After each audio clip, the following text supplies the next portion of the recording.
This is an exciting time in Scotland's story, and understanding our past will help us determine our future.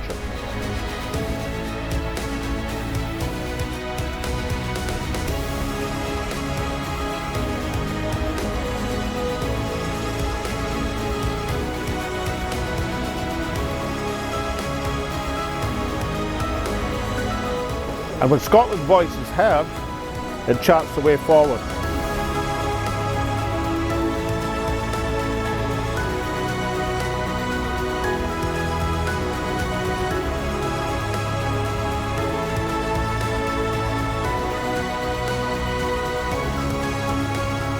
This is Scotland Speaks with Alex Salmond.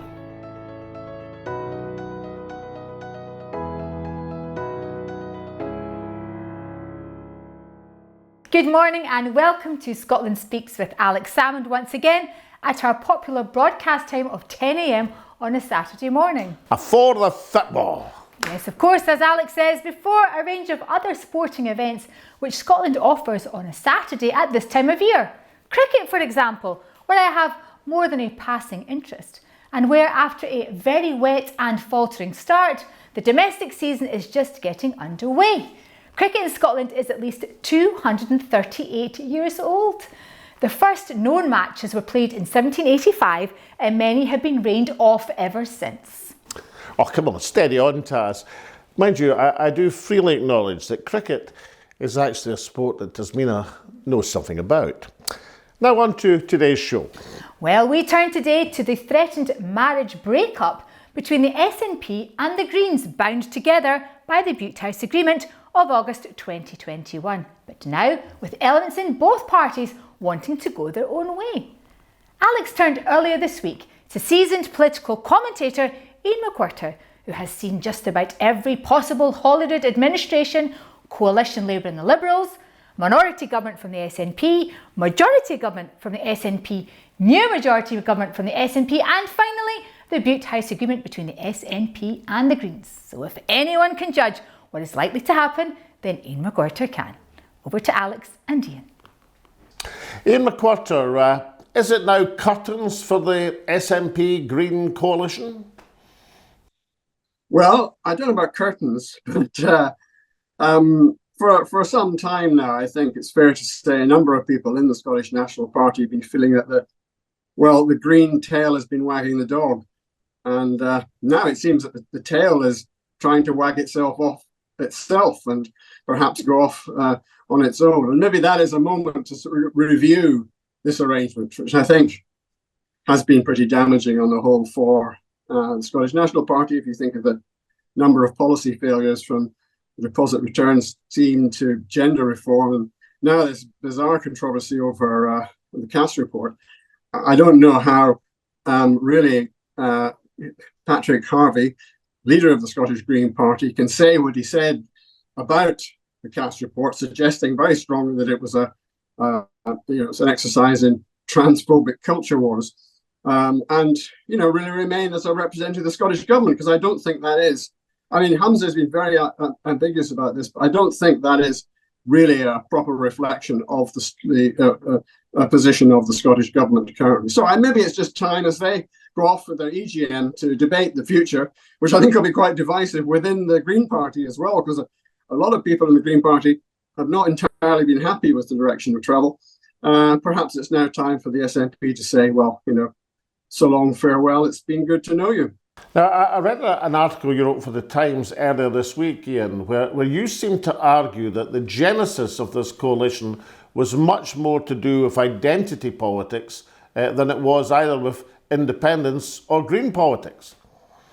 Well, if you remember Nicola Sturgeon, who signed the Bute House Agreement with the Greens, the cooperation agreement in the summer of 2021, she said that it was about stability. First of all, ensuring stable government, and to make a cast iron majority in the Scottish Parliament for an independence referendum. And I mean, if you interrogate that, you realise that's slightly strange, because there already was a cast iron majority for an independence referendum in the Scottish Parliament, or rather, the Greens, being an independence party, were never going to vote against an independence referendum with the Tories or with Labour. So that justification for this coalition is what it effectively is, did always seem a bit strange. And I think you have to remember that Nicola Sturgeon at the time was very much seeking to move the SNP into what she regarded as the leading edge of progressive politics, the leading edge of international progressive thinking on LGBT, QIA, or however the acronym is spelt nowadays. And so I think that actually played quite a prominent role in her thinking, because I think she wanted to lock the SNP into this course of progressive politics, and to promote, as we subsequently saw, the Gender Recognition Reform Act bill, rather, because that was, if you remember, stated as the red line for the Scottish Greens remaining in the coalition. That had to be delivered, and of course it wasn't. And of course, your theory would be backed up by the fact that the first criticism of the coalition, or suggestion that the coalition itself might be in doubt, didn't actually come about the watering down of the climate change commitments. It came about from the part of the Green Party who were annoyed that Humza Yousaf was going to respond in some way to the CAS report. Would that indicate that there is a very substantial section of the Green Party who are now disillusioned with the coalition because of the lack of enthusiasm for identity politics? Well, I think the steam is going out of identity politics. It perhaps seemed more credible 3 or 4 years ago. But I think as people examine what that's meant, particularly in the Gender Recognition Reform Bill, which was a disaster and was totally discredited after it was discovered that the Scottish Prison Service was putting male-bodied transgender rapists into women's prisons. I mean, I think that really caught the feet from that legislation, if you like. I mean, obviously it was then vetoed by the UK government, but I mean, Humza Yousaf has been singularly reluctant to reopen that case, and I think a lot in the SNP would rather like to see it dead and buried. But it is a very strange paradox, because the Green Party they're supposed to be the great environmentalist party, the champions of action on climate change, and yet the abandonment of these climate change targets, which were heralded with such fanfare by the Greens and by the SNP and by Nicola Sturgeon at COP26, the idea of reducing CO2 emissions, greenhouse gas emissions by 75% by 2030. They seem to have kind of accepted that. They say, oh, well, targets are a bit of a waste of time anyway, much better to focus on actual policy. And what really has got them riled this week, or what really seems to have made Patrick Harvey indignant, if you see his interview on Sunday in the Sunday show, is this trans issue. It seems to really strike a very raw nerve within the section of the Scottish Green Party. Because remember, I think the Scottish Green Party may have something for reckoning here as well, because I'm not entirely sure that everybody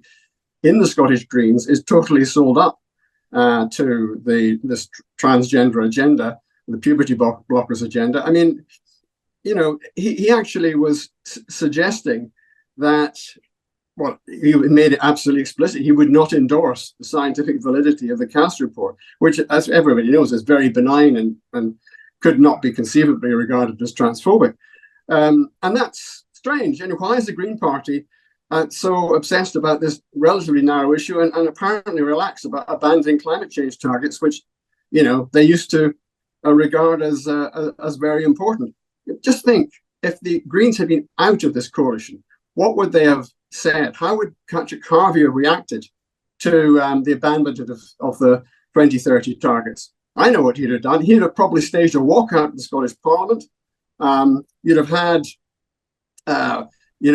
demonstrations outside. You'd be claiming the SNP are climate change deniers. There'd be people gluing themselves to the doors of the Scottish Parliament. I mean, it is strange that they have become so muted on their raison d'etre, on their central policy, which is supposed to be the environment. So I think the Greens need to be liberated. I think they, for their own good, they need to get out of this coalition. So I'm all for freeing the Green too. Well, they wouldn't be allowed to set themselves on fire, because if you can't have wood-burning stoves, then clearly you couldn't have irresponsible fires outside the Parliament.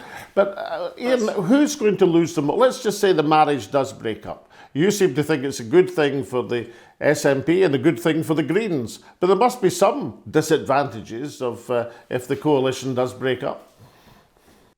Well, the obvious, or what everybody says, or what Nicola Sturgeon used to argue, is that, if the coalition breaks up, there's not there is not an absolute majority for an independence referendum in the Scottish Parliament. Well, I mean, there is, because the SNP has 63 MSPs. It would be evenly split, perhaps. But the idea, I think, that the Greens would vote, as I say, with the Tories against independence just seems to me implausible. So, and again, they say, well, we might end up with a minority government. Well, as you know very well, Alex, because you led a minority government, I think you had, if I recall, 47 MSPs after 2007, and that administration is widely regarded by everyone, not just by people in the SNP, as one of the most successful administration in the history of devolution. So there's nothing to be afraid of in being a minority.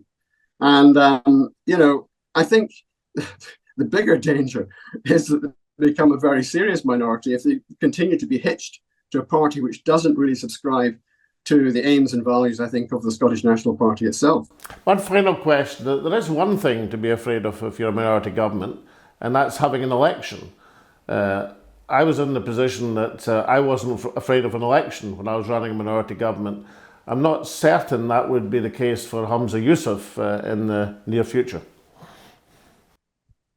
Well, I mean, he's got a date with destiny anyways, that he can't really avoid it. And I think there are further problems ahead. First of all, there will be pressure to try to revive the gender recognition reform bill. Humza Yousaf has got himself caught up in the whole language of this identity politics. As you probably heard in his interview in Good Morning Scotland earlier this week, where he was talking about, trans and cisgender women, and how, trans women had to be protected by a misogyny act. He's digging himself deeper and deeper into it. And heading up on the horizon is this commitment to legislate to outlaw conversion therapy, that's going to be the kind of, that's going to be the gender recognition reform bill ×2.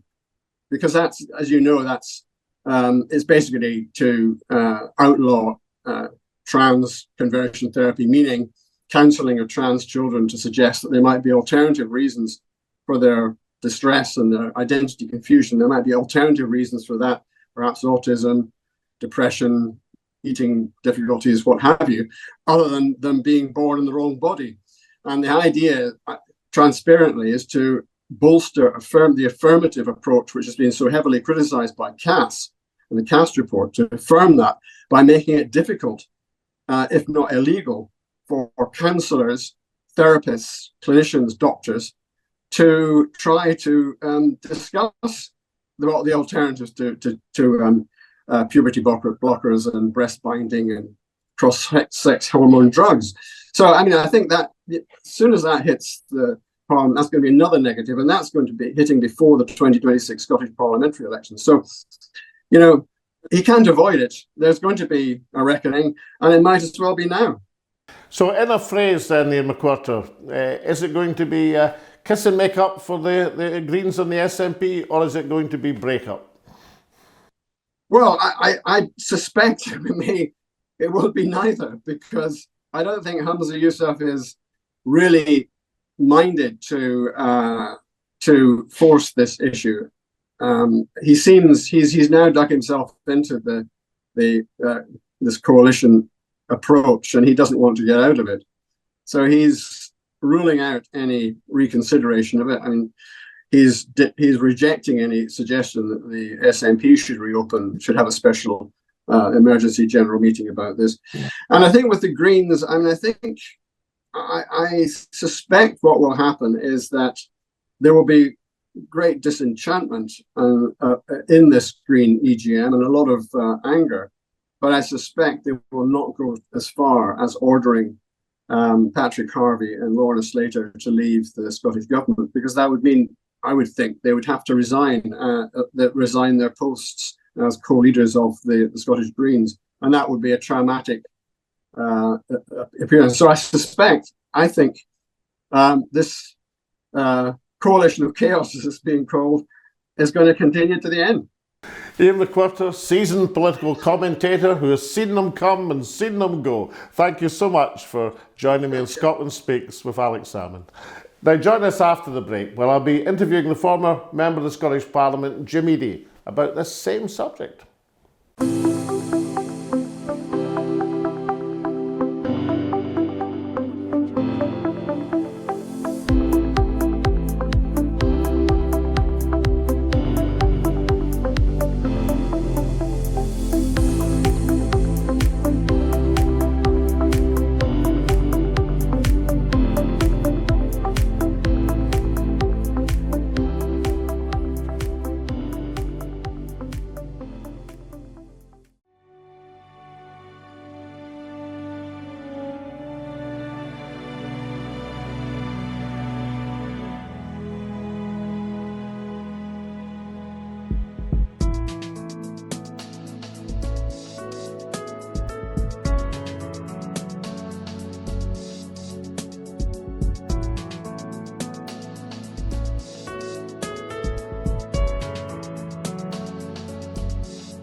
Welcome back. I'm now joined by former Member of the Scottish Parliament, Jim Eadie.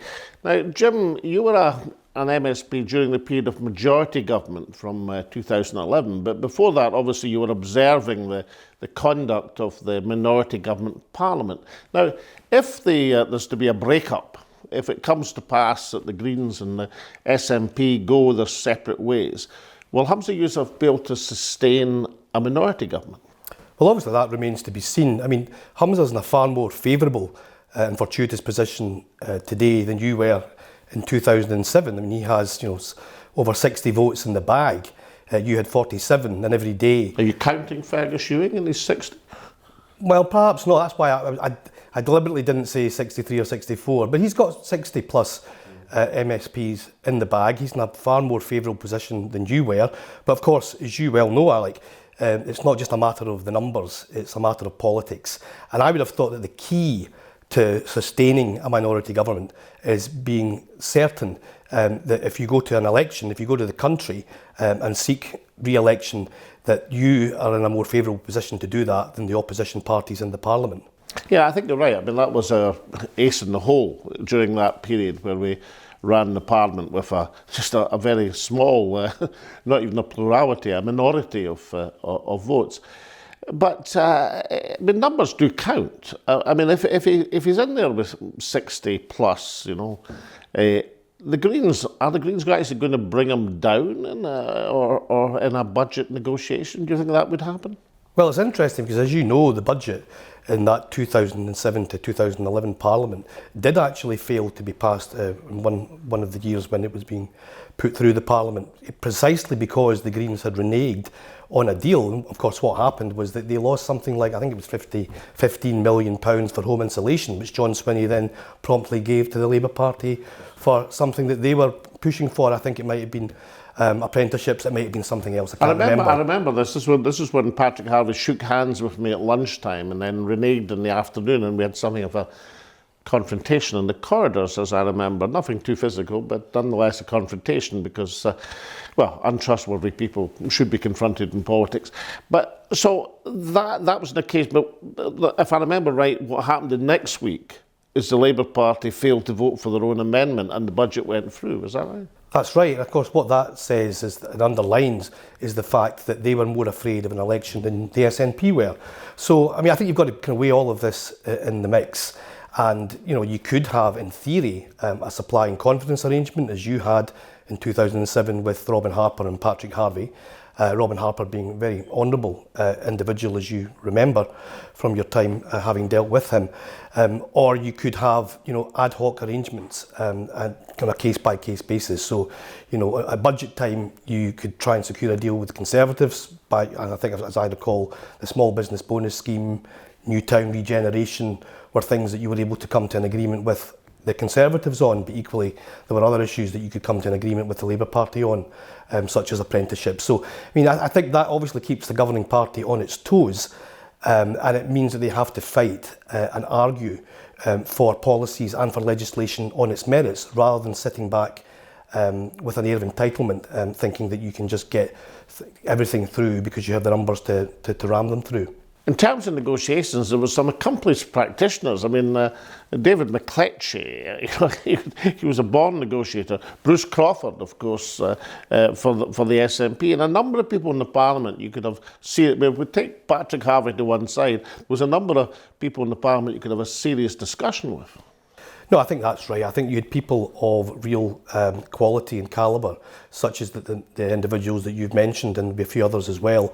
I think it was Susan Deakin, who's her former health minister herself in Jack McConnell days, initially appointed by Donald Dewar, who said recently that there was a capability gap in the Scottish Parliament that has now opened up since '99 and the years since. So I think there is a real problem with the calibre and quality and credibility of the individuals, which I think does pose a real question mark over whether or not, if it was to be a minority government, notwithstanding the advantages that Humza Yousaf would have over previous minority governments or the previous minority government, I think we'd find it difficult to navigate their way through that process, precisely because they don't have people of that calibre and heft within either the SNP group or the Parliament more widely.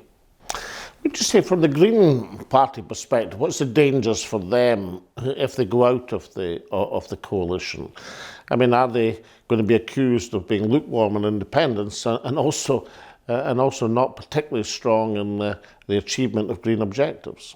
I think obviously the Greens will be apoplectic because the issue. I actually think the motivation in seeking to bring down the Bute House Agreement has more to do with the Cass Review and what one Green MSP rather foolishly branded it as being a Conservative transphobic document. The Cass Review is what exactly? The Cass Review, of course, was the independent review undertaken by a leading paediatrician clinician to look at gender dysphoria services for children and young people in England. But of course it has much wider ramifications than healthcare in England. It is something that should be looked at across the whole of these islands and further afield because of the that's what research caused the closure of the Tavistock Centre. Well, that's right. The interim report of the Cass Review led to the Gids Clinic, the Tavistock, being closed down because it was flagged up there were immediately risks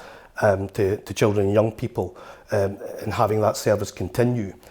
So that was the outcome of the interim review, and of course now that we've had the final report, which is, as I say, an independent, authoritative piece of work, also backed up by external research from the University of York. So, to have that dismissed as a Conservative transphobic document is pretty low-grade stuff.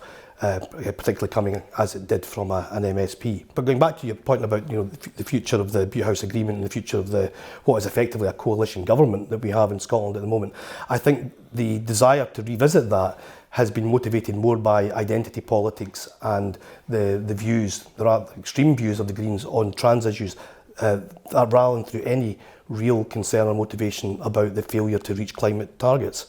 Well, this understanding is basically the joint critique put forward by Fergus Ewing on one side and Robin Harper on the other side.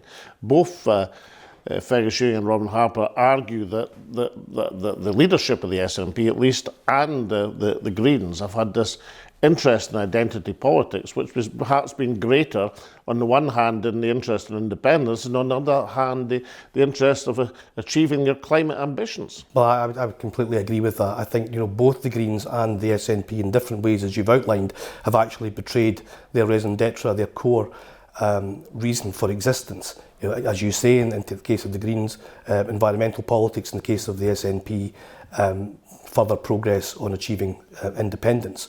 And you know, the minute you start departing from your core beliefs, I think is the minute you start having real trouble as a political party. And it's not surprising, as someone observing these matters, that the SNP is in real difficulty now, while at the same time support for independence remains at a very high and credible level. Right, in a word, Jim, is it going to be kiss and make up or break up?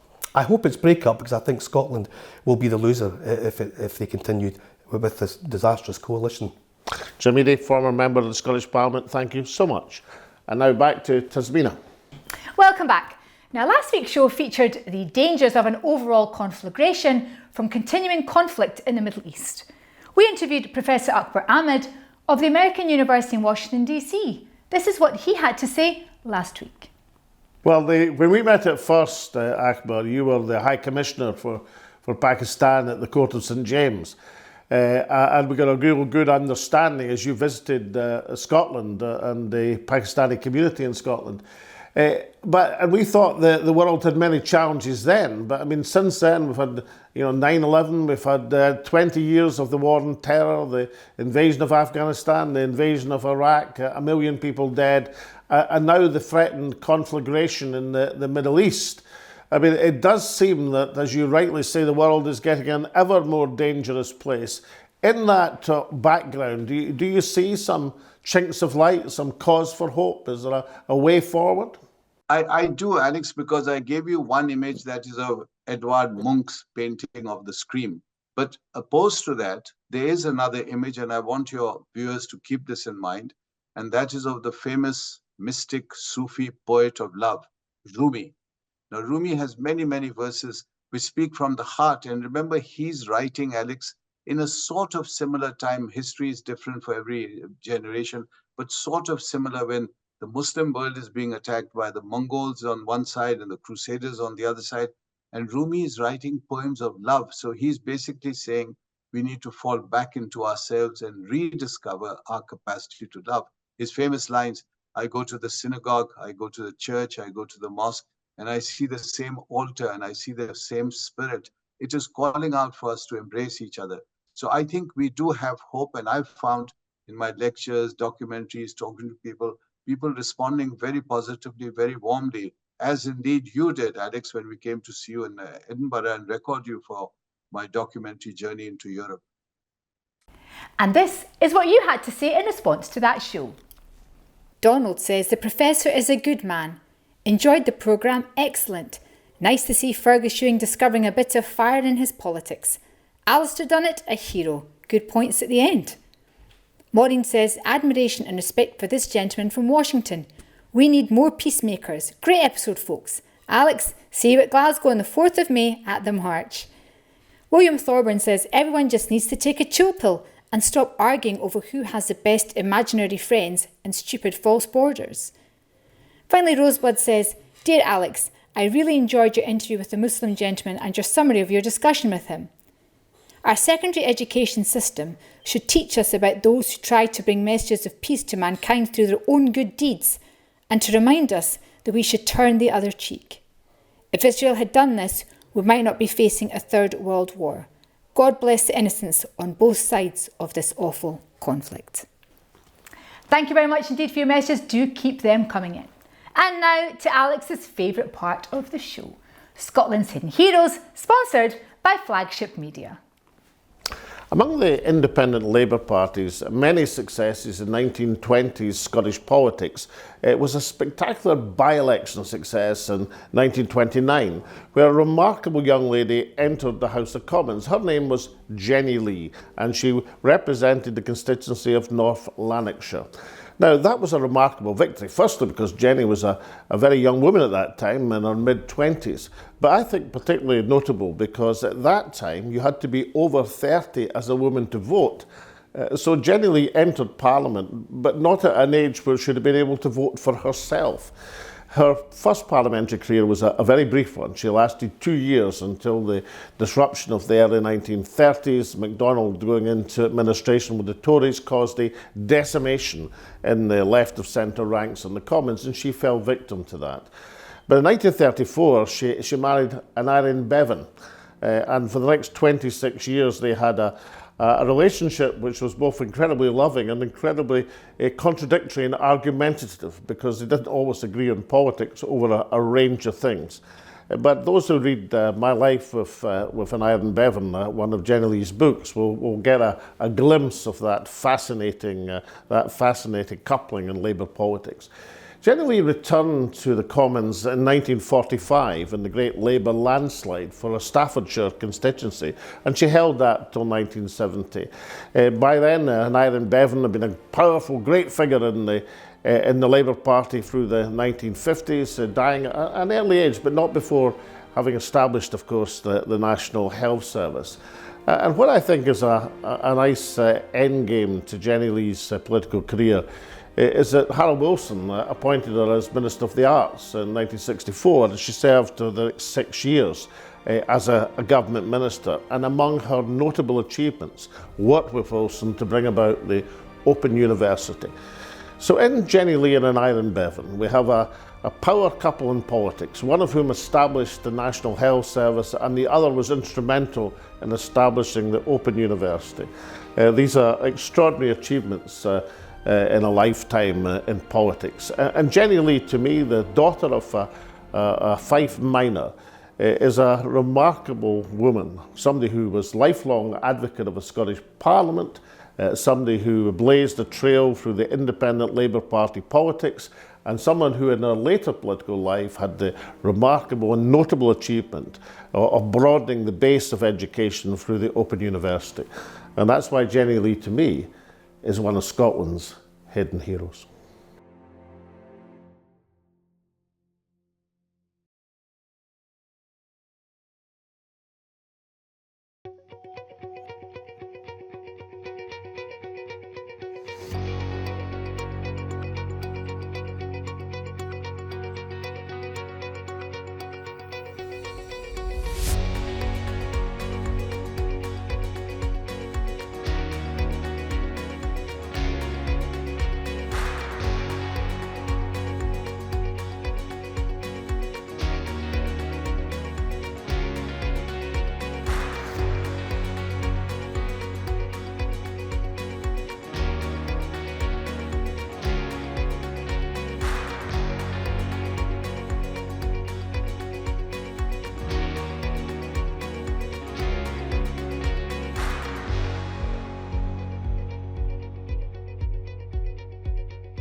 Water is life, but not all water is equal.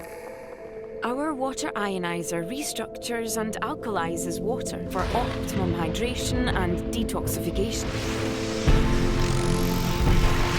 recreating the planet's ultimate water sources, found in lightning-struck lakes and newly melted icebergs. H2 Pure Source. Change your water. Change your life.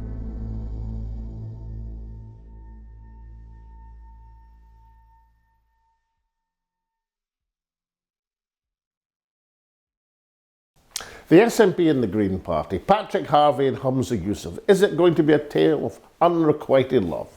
Well, we're going to find out over the next few weeks when both parties are having a fundamental reassessment as to whether the coalition is working for them. Much more importantly, is it working for Scotland?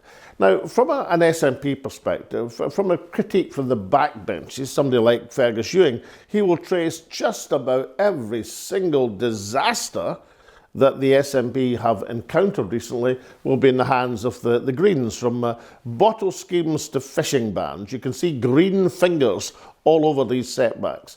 From the point of view of the Greens, there is the embarrassment that the Greens come into coalition for one of the very few times in Western Europe, and almost immediately there's a setback on the climate targets. Scotland goes from being in a leading position to lagging the pack. That is fundamentally embarrassing for the Green Party. And of course, Jimmy Dee's probably right that there is such a huge tendency of identity politics supporting the Green Party. Perhaps they're more annoyed about identity politics than they are about the failure to realise the climate ambitions. For both the Greens and the SNP, however, they should reflect on this.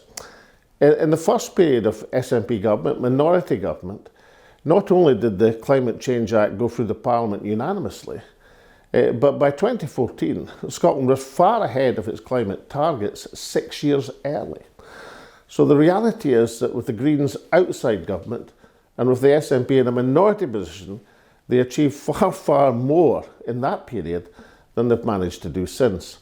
Because whether you're in coalition or out of coalition, whether you're in minority government or majority government, there's absolutely no substitute for having clear objectives and driving them forward. And certainly it's not a substitute to keep stretching targets and making up press releases. You've actually got to measure on performance. So Humza Yousaf, in calculating whether he can do without the support of Patrick Harvie, should calculate this. What he has to do is actually find a way to make his government perform. If he pulls that off, then whether the Greens are on board or over the side won't really matter. What will matter is whether Scotland has a government again that can do its job. Well, we do hope you've enjoyed this week's show. We look forward to seeing you again next week when you tune in at our regular time of 10 a.m. on a Saturday morning before the cricket. Until then, take care and we shall see you then. Bye for now.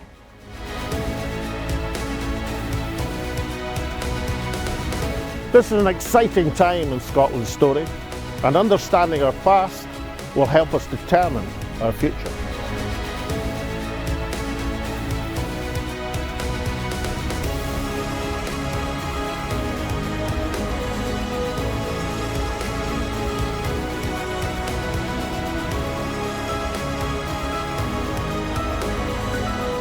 And when Scotland's voice is heard, it charts the way forward.